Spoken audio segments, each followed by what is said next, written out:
Yo les amis, on se retrouve pour une toute nouvelle vidéo. Bon, comme vous pouvez voir, c'est pas une vidéo heureuse, c'est une vidéo qui est vraiment faite à chaud. Je viens tout juste de revenir à l'hôtel. Ça fait très longtemps que je vous ai pas fait une vidéo à chaud. Mais bon, vous l'avez vu au titre, j'ai eu un accident aux États-Unis avec ma belle Dodge Charger. Voilà, il m'a coûté pas si cher que ça, mais la voiture en elle-même coûte super cher. Je vais vous raconter tout ça, vous allez savoir ce qui s'est passé, ce qui ensuite est arrivé, parce que bon, la meuf, je pense qu'elle était pas trop honnête, mais quand elle a vu que ça commençait à déraper, elle a commencé à être honnête. Enfin, vous allez voir, c'était vraiment n'importe quoi. Alors en gros, j'amène Pixia et Devovo à l'EA Play, donc c'est en fait comme le 3, mais sauf que c'est Electronic Arts qui fait un peu son propre salon. Donc du coup, je me dis, bon bah vas-y, je vais les amener, et puis voilà, ça fera un petit tour de voiture, ça sera cool. Donc je les amène, tout se passe bien, je les dépose, et au retour, ben, j'avance, voilà, les feux sont verts, donc tu continues à avancer, tu roules, t'as la musique américaine, t'as tout, voilà, t'es bien. Je roule bien évidemment aux limites de vitesse, voire des fois même en dessous, parce que vraiment, il y en a, ils conduisent n'importe comment. Et au moment d'arriver à une intersection, en fait, il y avait des véhicules arrêtés sur le long de la route. Moi, j'ai le feu vert, donc du coup, ben, j'avance normalement. Et là, je vois une meuf qui débarque de l'intersection, et... ben, au moment que je la vois, elle a regardé de l'autre côté, donc bah, elle m'a pas vu arriver en fait, hein. Et bien, au moment où elle passe le stop, ben, bien évidemment, je lui rentre dedans, parce que même en freinant au maximum de ses capacités, la pauvre voiture, ben, met du temps à freiner. Une voiture, ça freine pas, genre, vous arrêtez pas direct comme ça. Ça met un peu de temps à freiner, et il y a une petite distance. Le truc, c'est que, ben, vu que je l'ai vu au dernier moment, la distance n'était pas assez élevée, donc... comme vous pouvez le voir sur cette magnifique photo, sa voiture était explosée. Donc, quand je le rentre dedans, sur le choc, ben je suis comme ça, genre, et je la regarde en mode un peu méchant, tu vois, parce que ça saoule. En fait, quand t'as un accident, ça te saoule. Alors, il faut pas commencer à insulter, il faut pas commencer à s'énerver, à frapper ou quoi, hein, ça sert à rien du tout. En plus, c'est une femme, la pauvre. Et donc, du coup, ben voilà, je la regarde un peu méchant, le temps de me rendre compte, en fait, que... bon, c'est un accident, ça arrive. Genre, en gros, j'ai donné un ordre, genre, mets-toi là-bas. Et donc du coup, elle a vu, elle a fait ok. Et donc du coup, elle a reculé, enfin, elle conduisait n'importe comment. Déjà, elle conduisait n'importe comment. Donc moi, je tourne, et les gens autour, ils étaient là, oh, ils étaient choqués, alors que ça va, c'est pas un accident où ça fait brrr, où tout a explosé et tout. C'était un accident, voilà, j'ai freiné, donc du coup, je l'ai un peu rentré dedans. Vu que sa voiture était complètement défoncée, je me suis dit, merde, ma voiture est complètement défoncée aussi. Je me suis dit, putain, alors là, quand je vais ramener la voiture, ça va être l'horreur. Ils vont m'insulter à l'agence de location, ils vont me dire, mais qu'est-ce qui s'est passé, quoi? On se met sur le côté et tout ça, et là, je descends de la voiture, je regarde ma voiture, et là, rien.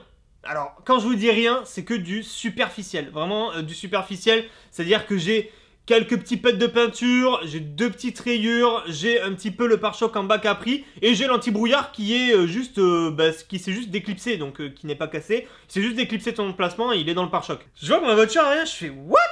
Genre, comment ma voiture a rien et comment sa voiture à elle est éclatée? Je me dis, mais waouh, c'est solide, hein, les Dodge Challenger, hein, vraiment. Je pense que si j'ai l'argent à un moment, je m'achèterai cette voiture en prochaine voiture, parce que quand t'as un accident, bah, c'est un camion en fait. Tu rentres dedans, toi t'as rien, la voiture en face elle est défoncée. Et là, la meuf, elle commence à venir me voir et tout, elle s'excuse, elle sait qu'elle est en tort en fait. En gros, elle a grillé un stop. Moi, je suis arrivé. J'arrivais à la vitesse normale, j'avais le feu vert, moi tout était ok. Donc, parce que bon, je suis arrivé plus vite, ma voiture, imaginez bien qu'elle serait défoncée et que la sienne, elle serait encore plus défoncée. Donc vraiment, non, je roulais tranquillement et tout. Elle me dit, ouais, ok, votre voiture, elle a rien. Bon, la mienne, elle est un peu défoncée, mais écoutez, on va pas s'embêter. Si vous pouviez ne pas appeler l'assurance et tout, ça m'arrangerait. Voilà, vous ramenez la voiture, s'ils vous font payer quelque chose, vous me dites et je paierai en liquide, comme ça, bah voilà, il n'y a pas d'embrouille. Donc en gros, elle proposait carrément de revenir à l'aéroport pour payer et tout, enfin, what the fuck. Vous inquiétez pas, j'ai pris en photo son permis de conduire, sa plaque d'immatriculation, le véhicule, mon véhicule, enfin j'ai tout pris en photo.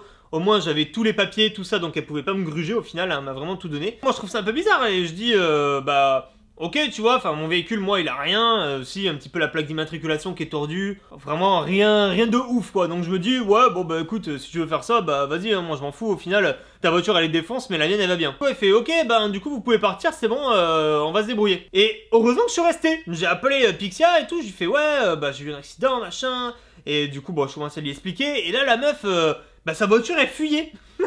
Il y avait une grosse flaque qui fuyait, et je me disais, merde, ah, si c'est de l'huile, bah c'est foutu, tu vois, la voiture, elle va pas aimer du tout, quoi. Et au final, non, c'était de l'eau, mais c'est son radiateur qui s'est mis à fuir. Mais alors elle, sa voiture, je sais pas, elle est partie en couille. Elle a eu un choc, tout est parti en couille. Carrément, le clignotant, il buguait. Le moteur qui faisait des clic, clic, clic, clic, clic. T'avais carrément l'eau qui fuyait et tout. Je me suis dit, wow. C'est comme dans les films. Genre, il se passe rien, d'un coup, la voiture, tu sais, elle explose. Bah, exactement pareil, au final. Sa voiture, d'un coup, elle a eu plein de problèmes. Donc du coup elle s'est mise sur le côté, elle a fait vous inquiétez pas, hein, je m'enfuis pas, elle se met sur le côté et tout. Bah là elle me fait ouais bah écoutez on va devoir appeler l'assurance. J'étais là, putain sous ma gueule, elle me dit qu'il faut pas appeler l'assurance, mais elle me dit qu'il faut l'appeler. Il a fallu que j'appelle l'assurance Hertz. La meuf c'était compliqué de lui parler parce que va lui expliquer tout en anglais, va lui expliquer qu'il y a des petits dommages par-ci par-là. Faut connaître les angles de la voiture en non anglais et tout, enfin c'était compliqué. Donc du coup elle m'a appelé un traducteur, là c'était beaucoup plus facile. Même le traducteur par contre il parlait très mal français donc c'était bizarre parce que bon, il comprenait à peu près, il lui expliquait en anglais mais moi je comprenais du coup ce qu'il lui disait et tout. Il lui expliquait bien, ça va, donc on a réussi à peu près à se comprendre. Au début elle essayait de m'embrouiller en mode ouais je vais appeler que mon assurance, vous inquiétez pas ils vont se discuter entre eux. J'étais là non non, vous appelez pas juste votre assurance, faut que j'appelle aussi la mienne parce que sinon voilà, parce qu'elle était là mais si ils vont s'arranger et tout. J'étais là mais non, genre elle peut dire ce qu'elle veut à son assurance, genre ouais quelqu'un va rentrer dedans, ah c'est pas du tout ma faute hein, mais voilà en plus elles étaient deux, moi j'étais tout seul. Donc du coup ben c'est deux paroles contre la mienne. Moi tu vois j'étais un peu en mode après un peu genre ouais bah écoutez moi je vais appeler la police et tout et elle fait waouh pourquoi appeler la police et tout. Genre en mode elle était choquée que je vais appeler la police. Apparemment c'est très mal vu à Los Angeles de vouloir appeler la police quand on a un petit accrochage, c'est genre ultra mal vu.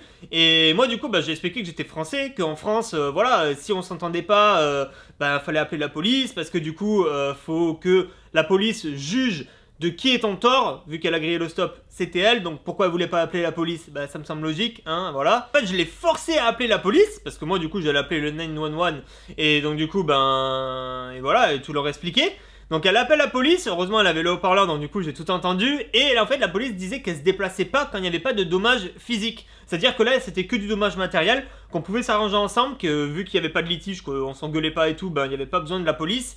Et que du coup ils n'avaient pas besoin de dire bah tiens ça s'est passé comme ça. En fait en gros ici c'est pas comme en France, il n'y a pas de constat, enfin c'est très très bizarre. En gros enfin si quelqu'un vous grille le truc, ben c'est pas forcément lui qui est en tort. Enfin c'était vraiment très bizarre ce qu'elle m'a expliqué. Donc du coup j'étais là, bon ok, on a appelé nos assurances, tout s'est bien passé. Au final mon assurance m'a dit que bah, je n'allais rien payer, que voilà au final c'était que des petits dommages et que ben ils allaient voilà faire marcher l'assurance de Hertz. Quand vous louez une voiture en fait vous avez une assurance qui est incluse. Donc bah voilà tout allait bien. Et elle son assurance par contre je pense que oh, elle allait se faire défoncer parce qu'au final qu'au début elle veut pas l'appeler, qu'après elle ait peur que les flics viennent, que machin. Enfin je me suis dit cette meuf elle est bizarre. Au début je me suis dit putain si elle est pas assurée je suis dans la merde et tout. Mais non non en fait tout s'est bien passé. Apparemment c'est réglé de deux côtés. Bon elle sa voiture elle est quasi morte du coup.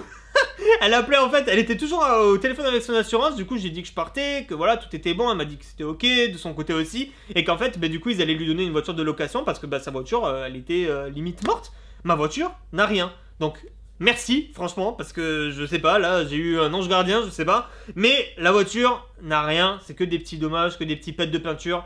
C'est pas si grave, au final Hertz ils ont des centaines, des milliers de voitures, donc du coup ils vont pouvoir voilà réparer le pare-choc, c'est pas grave. Et surtout il n'y a pas eu de dommages humains, et ça c'est le plus important au final. Un accident, il faut vraiment se dire que c'est matériel. Voilà, si vous n'êtes pas blessé, si la personne en face n'est pas blessée, c'est que du matériel, il y a les assurances qui s'en occupent, donc c'est pas grave. Pas la peine de s'énerver sur les gens, pas la peine de les insulter. Voilà, la peine de rien, tu gardes ton sang-froid. Même si c'est énervant parce qu'au final, voilà, j'ai perdu 2 heures de ma journée. Je voulais aller à la plage et tout, enfin, il fait super beau. Et je voulais aller à la plage et tout, je voulais profiter. Et au final, bah voilà, j'ai rien pu faire pendant 2 heures. Donc du coup, je vais continuer mon montage. Cette vidéo, bien évidemment, ben, n'était pas prévue, mais voilà, du coup, je voulais vous faire une petite story time, vous expliquer comment ça marchait aux États-Unis. En fait, vous avez un accident en France avec un étranger, je pense que ça sera beaucoup plus compliqué niveau paperasse que ici aux États-Unis. Bon, j'espère que vous aurez aimé cette petite explication. Il y a plein de vidéos qui arriveront sur Los Angeles. Je vais filmer plein de trucs, je pense que vous allez vraiment kiffer, dont des trucs exclusifs qui n'ont jamais été faits, encore par des Français, donc je pense que ça va être cool.